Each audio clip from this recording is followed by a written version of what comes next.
Então, nessa aula de hoje, vamos falar um pouco sobre a colonização do Brasil, né, da colonização da América Portuguesa.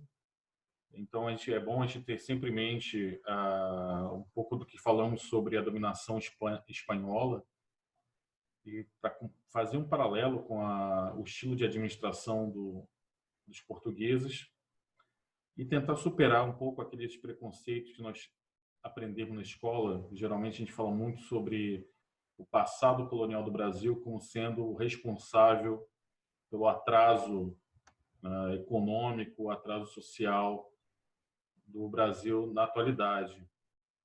Então, essa interpretação econômica da história, né, visavam, durante a ditadura militar, nos anos 70, explicar por que, por exemplo, os Estados Unidos são o que são e o Brasil não conseguia ser como os Estados Unidos. Então, muitos economistas, historiadores, na época, encontrar a razão disso no passado colonial português, a colônia de exploração. Então a gente aprende isso na escola, né? Colônia de exploração, colônia de povoamento. A colonização inglesa na América do Norte, colonização de povoamento. Então não tinha um caráter econômico exploratório e sim desenvolvimentista, enquanto que aqui a coroa portuguesa nunca pensou em desenvolver, nunca pensou em construir uma sociedade, apenas se estava interessada nas riquezas naturais do país. Então a gente vai tentar superar um pouco essa visão também. Há muitos preconceitos que, principalmente nos primeiros anos, né, da educação fundamental, acaba que a escola vai passando para a gente vai interiorizando esses preconceitos. Então, vamos falar um pouco mais da colonização portuguesa de uma forma mais abrangente e realista, sem ficar preso muito a esses estereótipos. Então, antes de mais nada, né, quando a gente fala de colonização, a gente tem que pensar num conceito mais abrangente do mercantilismo, né, da transição do final da crise do feudalismo para o estabelecimento do capitalismo como conhecemos hoje em dia. Então, essa passagem, né, essas práticas econômicas mercantis que são típicas das chamadas monarquias absolutistas ou monarquias nacionais da Europa no século XV, XVI, XVII até o XVIII, mais ou menos, nós chamamos de mercantilismo. A gente deve lembrar que o interessante para eles, o índice de riqueza era a quantidade de metais preciosos em seu território, principalmente na cunhagem de moedas, símbolo, né, das monarquias nacionais. Um dos símbolos, além da bandeira, além de ter um exército, além dos próprios limites geográficos do país, a moeda tinha esse papel, né, de simbologia. Então, a cunhagem de moedas, né, uma cunhagem unificada, ao contrário da Idade Média, né, que as poucas moedas que circulavam tinham os brasões dos senhores feudais, esse passa a ter a das monarquias nacionais. Então é muito necessário metais preciosos, ouro e prata. Quanto mais ouro e prata, mais rico era o país. Nesse jogo todo mercantilista, quem sai na frente é a Espanha. A Espanha ela encontra na América, né, principalmente na região da Mesoamérica e da região andina, o Império Inca, Império Azteca, Império Maia, eles encontram sociedades que conheciam a metalurgia e haviam vastas fontes de metais preciosos, principalmente na Mesoamérica, onde é hoje o México, a América Central, e onde é hoje o Peru, para a prata.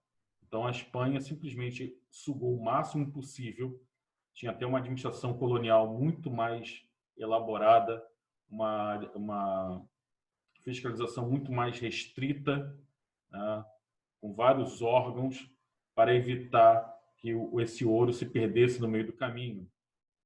Então, a Espanha se torna a maior potência econômica do século XVI ao XVII, constrói uma marinha de guerra, uma marinha poderosíssima para transportar mercadorias da América, para transportar esses metais preciosos. Portugal, né, que foi o pioneiro nas grandes navegações, mas que nos primeiros 30 anos, depois da descoberta do Brasil, o foco de Portugal eram as especiarias orientais. Então, era o comércio com o Oriente, o périplo africano, a construção e manutenção de feitorias no litoral da África, na Ásia. Então, além da África, você tem Calicut, Goa, Diu, na Índia, o Ceilão também. E chegaram a ter uma possessão, também um porto, no Golfo Pérsico. Mais tarde, eles vão expandir, então os portugueses se expandem mais ao Oriente, chegam na China, fazem constroem uma colônia na China, Macau, na Indonésia, na Malásia, no Timor-Leste, né, que hoje é um país surge no começo dos anos 2000, independente da Indonésia, que é o Timor. Então, assim, o Império Colonial Português é um império colonial comercial. Portugal não tem a mesma sorte de encontrar metais preciosos quando toma posse do Brasil. Vocês devem lembrar que Portugal e Espanha fizeram um acordo, o Tratado de Tordesilhas, em 1496, 270 léguas a oeste das ilhas de Cabo Verde, uma linha imaginária, então dividiria o território da América entre Portugal e Espanha. Portugal recebeu então o litoral do Sudeste e Nordeste, uma pequena e também um pedaço do Norte da América do Sul, que chamaremos, que vai mais tarde ser o que é a América Portuguesa, né? O núcleo, o germe da colonização portuguesa na América. Só que Portugal então chega aqui, toma posse e vai embora, volta para fazer comércio na Ásia. Não há muito interesse no Brasil, porque a única coisa que se encontra de valioso no Brasil, realmente vale a pena, era o pau-brasil, uma madeira já conhecida na Ásia e utilizada no tingimento de tecidos. A gente deve lembrar que antes do século XIX, o tingimento de tecidos era algo muito caro, muito dispendioso, porque era necessário substâncias, matéria-prima exóticas vindo do Oriente, vindos da América, da África. Então, e era muito valioso, somente a realeza, a alta nobreza, a alta burguesia poderiam se vestir com tecidos coloridos, ainda mais o vermelho, que era então ainda mais raro ainda se conseguir pigmentos para atingir o tecido de vermelho. Então, por isso, o pau-brasil, que obviamente nascia esporadicamente, né, pelo território brasileiro, foi fruto então de extração predatória. Preste atenção, extração predatória. Os portugueses, juntamente com os indígenas, né, o Guarani, aqui do litoral do Brasil, muito curioso e também recebe bem o português, mantém relações amistosas com os portugueses, faz comércio com os portugueses. Então, os portugueses, encontrando-se para o Brasil, convencem os índios a derrubar, é o que a gente vai chamar de mão de obra do escambo, né? Eles usam mão de obra indígena, e esses indígenas, em troca do trabalho deles, que é derrubar a árvore e transportar essa madeira para as feitorias e para os navios no litoral, recebem em troca, então, mercadorias, tecido, ferramentas. Geralmente, a gente aprende na escola que os índios recebiam, então, em troca de um produto tão valioso, recebiam bugigangas. Mas tem que superar também isso, porque para o índio aquela madeira era mais uma madeira como qualquer outra. Mas o que o português dá para o indígena aqui no Brasil é um salto tecnológico muito avançado, muito grande. Porque como é que o índio, antes dos portugueses, fazia para derrubar a madeira, né? Derrubar uma árvore? Era o método de coivara. Os índios então faziam uma fogueira ao redor da árvore, queimavam a base, e então, com machados de pedra, terminavam de derrubar a árvore. Então, isso tinha um limite. Você não conseguia derrubar árvores muito grandes, muito largas. Havia um limite para se conseguir isso. E aí, então, o português dá aço, né? Dá ferramentas de aço, com serrotes, com machados. Isso facilita enormemente o trabalho do indígena. Então, o indígena dá um salto. Para o indígena, é um bom jogo receber esse salto tecnológico. A gente deve lembrar que o indígena brasileiro As próprias civilizações mais avançadas da Mesoamérica, por exemplo, que sabiam trabalhar com ouro, não conheciam aço, não conheciam ferro, não conheciam bronze, conheciam ouro. O ouro que não serve muito para ferramentas. O ouro é macio, ele é muito maleável, não é duro e cortante como o aço. Então, o fato do indígena receber essas ferramentas faz com que ele tenha um ganho, né, de produtividade na extração de madeira, na derrubada da mata, muito grande. Então, essa relação comercial ela é esporádica, né, porque tem que se entrar na mata, descobrir a madeira, derrubar e levar então para o navio. Então, é uma extração predatória, que obviamente com o tempo ela vai se escassear e não prende o homem à terra. Não havia então interesse português de 1500 a 1530 em tomar posse apenas da terra. Não havia interesse de colonizar. Mas a partir de 1520, quando os turcos começam a abrir mais a passagem para o Oriente pelo Mediterrâneo, os cristãos começam, principalmente os genoveses, os italianos começam então a pressionar os turcos para que o comércio com o Oriente pelo Mediterrâneo seja retomado. Então Portugal começa a perder interesse muito no Oriente. A manutenção do Império Português no Extremo Oriente é muito dispendioso, muito caro. Portugal sempre teve uma população muito pequena e as atividades marítimas coloniais nesse vasto império, é um império imenso, é muito dispendioso, principalmente não somente financeiramente, mas também no quesito humano. Os naufrágios, a colonização desses novos territórios faz com que a população portuguesa vá sempre diminuindo, sempre diminuindo. Então Portugal não tem gente suficiente para manter esse império todo. E mais tarde, os ingleses, os franceses e principalmente os holandeses vão fazer então uma pressão sobre esse império também, principalmente os holandeses no Extremo Oriente. A presença, por exemplo, portuguesa no Japão é muito pouco falada.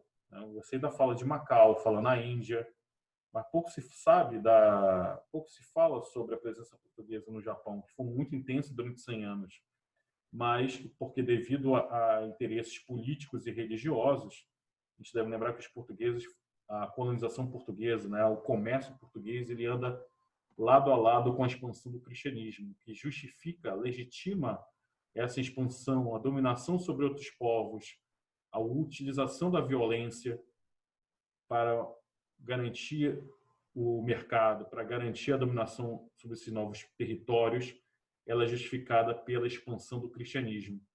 No Japão, então, os governantes de lá, os shoguns, não queriam a presença do cristianismo, que achavam que era um elemento que desestabilizava a recém-conquistada paz, depois de uma longa guerra civil de mais de 100 anos. Eles expulsam os portugueses com a ajuda dos holandeses. Então, os holandeses começam a fazer pressão sobre o Império Português, os portugueses começam a perder vários territórios. Então, para não perder a América, os portugueses decidem então empreender um projeto de colonizar esse novo território na América. Eles vão chamar de Terra de Veracruz, Terra de Santa Cruz. E apesar, né, da tradição dos portugueses e espanhóis de sempre manterem nomes católicos, né, nomes cristãos das suas conquistas, acaba virando Brasil em decorrência da popularidade da primeira riqueza extraída daqui. Então, nos mercados europeus, os caras falavam o cara que vem da América portuguesa e chamavam assim, o cara que vem da terra que tem Brasil, tem a pau-brasil. Então, essa é a teoria mais aceita, né, que a gente acha que é o mais correto. Tem alguns especialistas de filologia que dizem que talvez a palavra Brasil venha de uma ilha mítica da mitologia irlandesa, celta, que seria uma ilha habitada por fados, uma ilha mágica, tipo uma Avalon, chamada Rai Brasil. Coincidentemente, também essa ilha se chama Brasil. E no começo da colonização, os caras achavam realmente que o Brasil não fosse um continente, um território continental, e sim uma ilha muito extensa. Então, como colonizar um território tão vasto, né, com poucos recursos humanos e recursos materiais, financeiros também? Então, Portugal estabelece uma estratégia que a gente chama, aprende na escola, como capitanias hereditárias, né? Então, ele entrega a iniciativa de colonização para a iniciativa privada, para muitos navegadores, muitos ricos comerciantes que enriqueceram com o comércio oriental, veem na possibilidade de expandir seus negócios, e já que está perdendo também o território na Ásia, na América, né? Tomar posse da terra.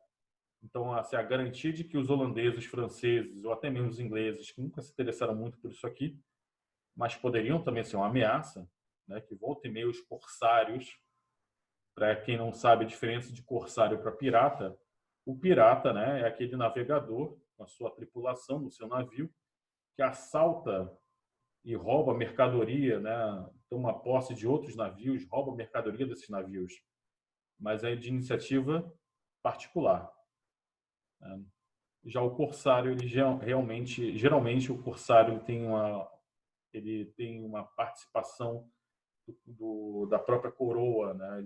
Ele representa então os interesses de uma coroa. No caso, os ingleses, a rainha Elizabeth Tudor, ela apoiava muito o esforço dos corsários, ela apoiava, bancava a construção de navios, de tripulação, para alguns capitães realmente investirem no ataque, no curso a navegação espanhola, portuguesa, holandesa ou francesa, quem quer que caísse na mão deles. Então, isso era um corsário. E esses corsários começam então a navegar no litoral brasileiro para fazer comércio com os indígenas e também conseguir o pau-brasil. E, e aí então Portugal fica naquela berlinda, né? Se a gente não toma posse, vão tomar da gente. Então, qual é a estratégia? É implementar uma atividade econômica que seja lucrativa e que fixe, que chame as pessoas da Europa para se fixar na nova terra, né? na América. E essa, então, eles pensam então, em qual produto? Um produto que é o mais rentável das especiarias orientais, que é o açúcar. O açúcar, então, é o produto mais rentável, mais lucrativo. O açúcar, que é originário do sudeste da Ásia, conhecido há milhares de anos pelos chineses e indianos, mas utilizado apenas como remédio. Eles não tinham essa cultura, até hoje os orientais não têm uma cultura de adoçar as coisas com açúcar. Talvez na sabedoria milenar oriental saiba-se que isso traz consequências nefastas para a saúde, né? Diabetes, ganho de peso e tudo mais. Mas na Europa, o açúcar é o produto mais rentável, né? A ponto de o peso dele durante um tempo valer o mesmo que o ouro, que apenas a alta realeza, a alta nobreza, a alta burguesia tinha acesso ao açúcar. Então, os primeiros a tentar introduzir o açúcar na Europa, no cultivo, são os árabes, quando tomam posse da Sicília, ainda na Idade Média. Os árabes, então, começam a introduzir a plantação de açúcar, de cana-de-açúcar, no sul da Itália, no norte da África. Não dá muito certo. Mais tarde, os portugueses, quando tomam conhecimento do açúcar oriental das Índias mesmo, quando eles começam a transportar o açúcar para a Europa, eles então começam a aclimatar certas mudas nas ilhas do Atlântico, na costa africana, como Ilha da Madeira, as Ilhas Canárias, Cabo Verde, São Tomé e Príncipe. Então, essas ilhas começam então a servir de laboratório para a aclimatação dessa planta, né, da cana-de-açúcar. Dá muito certo, ainda mais porque o solo dessas ilhas é muito rico em nutrientes, geralmente são ilhas vulcânicas.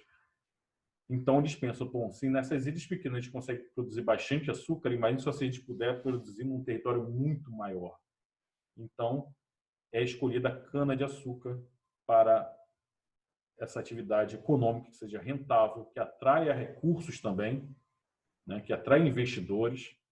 Então, a gente está falando isso aqui, parece até que são empresas modernas, né? Então, você tem o capital, que vai ser principalmente dos holandeses. Os holandeses, ao mesmo tempo que os holandeses estão pressionando os portugueses para sair do Oriente, os holandeses também estão investindo nessa indústria de açúcar, porque eles sabem quão rentável ela é. Então, Portugal decide dividir o litoral do Brasil em várias faixas, extensas faixas. A gente vê no mapa, pode parecer pequeno, mas são faixas imensas, extensas demais, e vão doando essas faixas de terra, né, cortadas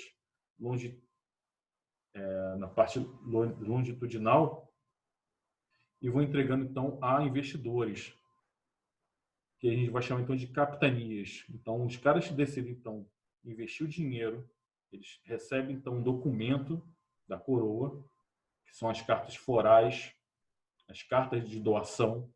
A carta de doação então é o documento que garantia não a posse, porque aí essas terras não são do investidor, do capitão donatário, elas são ainda da coroa, mas ele recebe então o direito por toda a vida e por todos os seus descendentes de explorar essas terras, poder explorar o pau-brasil, mas também tem a obrigação de implementar a lavoura de açúcar, da cana-de-açúcar, fundar vilas e distribuir cismarias, porque a terra é tão grande que o cara tem que distribuir em lotes menores para quem quisesse, então, investir também.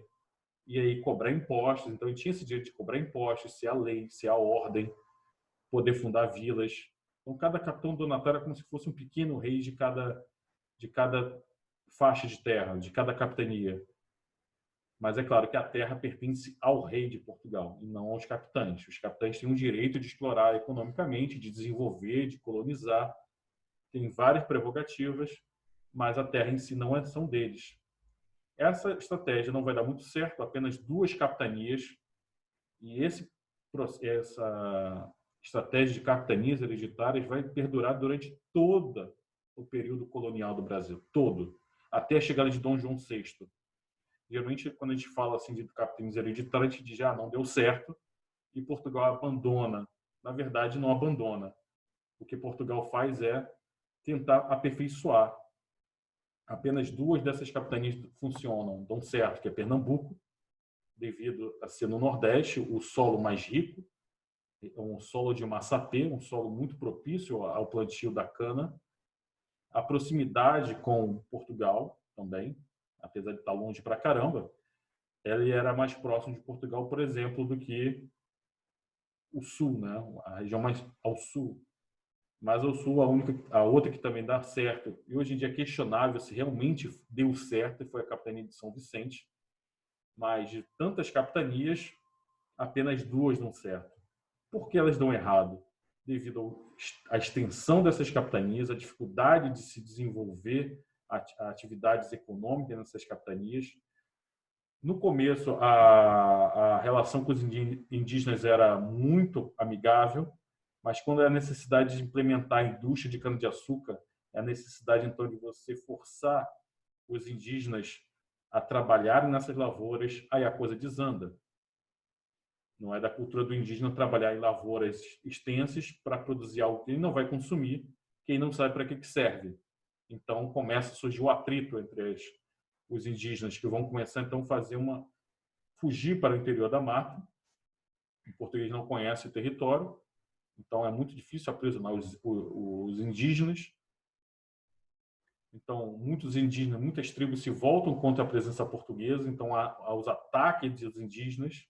Se os portugueses conseguem fazer a aliança com certas tribos, isso implica também fazer guerra com outras que são inimigas dessas mesmas tribos.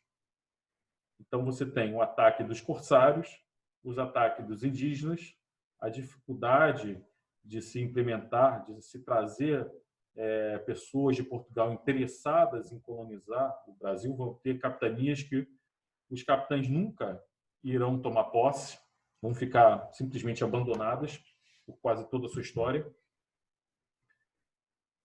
Vão ser territórios pouco explorados. Era muito dispendioso, muito caro, porque todo o aparato para você também implementar a indústria de açúcar é muito dispendioso, porque não é simplesmente plantar, colher e levar. É necessário o quê? Você plantar, preparar o terreno, plantar, colher e, mais do que isso, transformar a cana em açúcar, que é um processo longo, exige muita técnica, exige tecnologia, né? Exige todo um aparato de maquinário. toda uma estrutura, toda uma instalação muito dispendiosa, e a maior parte dos que estavam interessados em investir aqui não tinham esses recursos. Então, a distância também em relação a Portugal, a falta de comunicação entre as capitanias.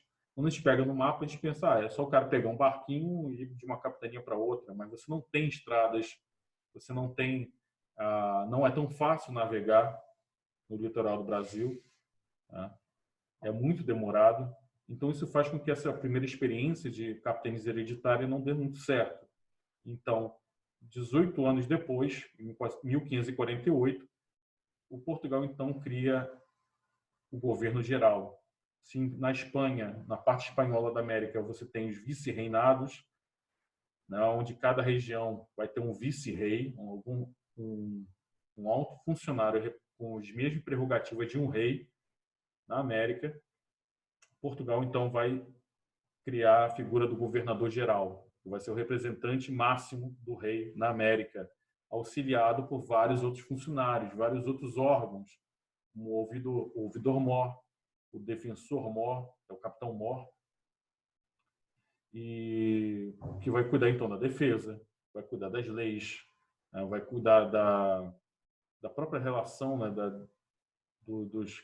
dos colonos querendo se comunicar com a coroa. Então, todo esse aparato vai, então, ajudar esses capitães donatários, então, a desenvolver a indústria de cana. Mas o que é essa indústria da cana, né? Que eu falei. É necessário, então, mão de obra. A gente viu que o indígena, então, a princípio, quando a gente aprendia na escola, dizendo que o índio era fraco, o índio não era dado trabalho, né? Isso é um outro preconceito terrível que a escola acaba passando para os alunos, que os indígenas do Brasil são preguiçosos. Não é que seja preguiçoso, porque você vai se matar de trabalhar numa lavoura terrível, porque o trabalho na lavoura de cana é um trabalho subhumano. Você, além de preparar o terreno através de queimada, de trabalhar a terra, de plantar as mudas da cana, quando ela fica pronta para a colheita, se alguém já viu um pé de cana de verdade, você vai ver, se você passa a mão, você enche a mão de farpas, farpas muito pequenas, finas, que provocam muita dor, né? Muito incômodo. Agora imagine só você ter que entrar numa lavoura de cana para cortar a cana com facão. Você enche sua mão de farpa, você enche o seu corpo de farpa, então era necessário fazer uma queimada antes para diminuir a quantidade de farpas. E era um trabalho estafante, um trabalho que muita gente acabava morrendo, porque as lavouras são gigantescas, mão de obra pequena, então, mas só o trabalho que era.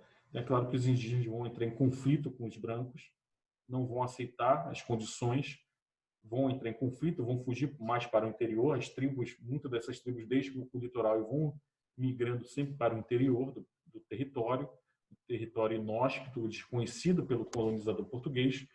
E aí, os caras lembram não, a gente deve lembrar que desde os primórdios da presença portuguesa, lá na Idade Média, na África, Portugal já explorava mão de obra escrava africana para ser utilizada nas lavouras na própria Europa, em Portugal, como trabalhadores em casa, mesmo domésticos. Então, Portugal começa, então, a explorar o mercado de escravos que já existia dentro da África. Algumas pessoas que não concordam, né, que não veem com bons olhos as medidas afirmativas que o movimento negro aqui no Brasil tem pleiteado, tem lutado, né, medidas afirmativas como cotas, coisa e tal, e sempre justificando essas medidas afirmativas com uma reparação histórica, né, de exploração, de desigualdade, que são o fruto da escravidão que perdurou durante tanto tempo.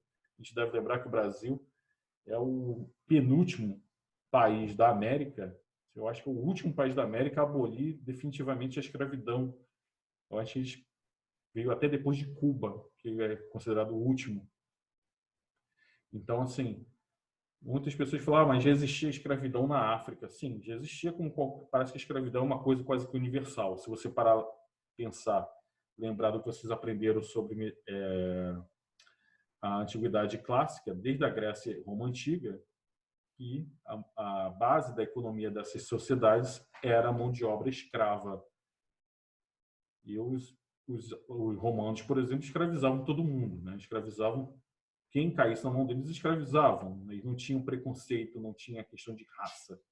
Era questão, até mesmo romanos eram escravizados, até mesmo gregos eram escravizados, não somente os povos bárbaros que eram escravizados.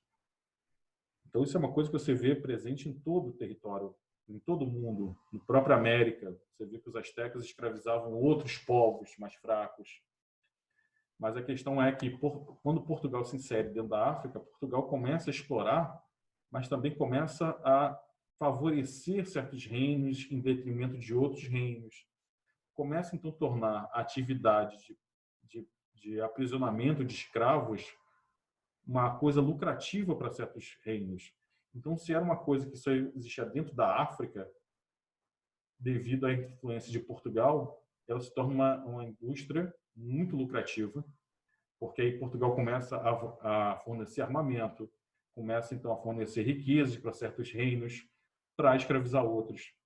Então, a gente tem que deixar um pouco de lado aquela ideia de que mas os negros mesmo se escravizavam.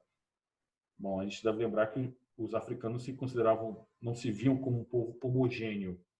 Eles se viam com várias civilizações, várias raças, várias tribos diferentes, com costumes diferentes, que muitas das vezes, com qualquer outra sociedade, outras sociedades em qualquer outra parte do mundo, entravam em conflito disputando territórios, recursos. A questão é que Portugal, então, se intromete economicamente, politicamente, e começa, então, a explorar esse mercado a seu favor, a ponto de que o comércio de escravos da África para a América chega a ser muito mais lucrativo para Portugal do que a própria indústria de cana-de-açúcar que os escravos deveriam, então, trabalhar. E, então, assim, quando a gente pensa, por que Portugal trocou, então, a mão de obra escrava indígena pela africana? Existem vários fatores, vocês vão ver na apostila de vocês que ele elenca vários fatores. Mas o que eu acho que é o primordial é a questão econômica. Quando um colono brasileiro, português, instalado aqui no Brasil, digamos assim, um colono brasileiro, capturava índios para trabalhar na sua lavoura de cana, a coroa portuguesa não recebia um centavo por isso. A partir do momento em que escravos africanos são capturados na África e mandados para a América, a coroa portuguesa lucrava muito mais. Então era muito importante para a coroa portuguesa garantir a proteção dos indígenas, mas a gente deve lembrar que nem todos os indígenas eram protegidos. Existia aquela noção de guerra justa. Então, se o indígena fosse contrário à catequização dos jesuítas, contrário à civilização, ou mantivesse relações inamistosas com os colonos, esse daí poderia ser escravizado. Aqueles que aceitavam a fé cristã, ou não simplesmente aceitavam os termos dos brancos, esses não eram escravizados. Mas mais tarde a gente vai ver que isso vai criar uma tensão muito grande entre os colonos, jesuítas e a própria coroa portuguesa. Então, para Portugal era muito mais lucrativo, muito mais jogo proteger os índios e esquecer dos africanos, né? Porque os africanos passam a ser então uma mão de obra muito barata. Então, gente, alguma dúvida até aqui? Eu vou fechar já, tá? Já só tenho menos de 1 minuto. Muito obrigado pela atenção de vocês. Na semana que vem a gente continua falando isso aqui sempre sobre a história do Brasil daqui em diante, tá? Qualquer dúvida vocês tragam na semana que vem, tá? Muito obrigado pela atenção de vocês. Uma boa noite.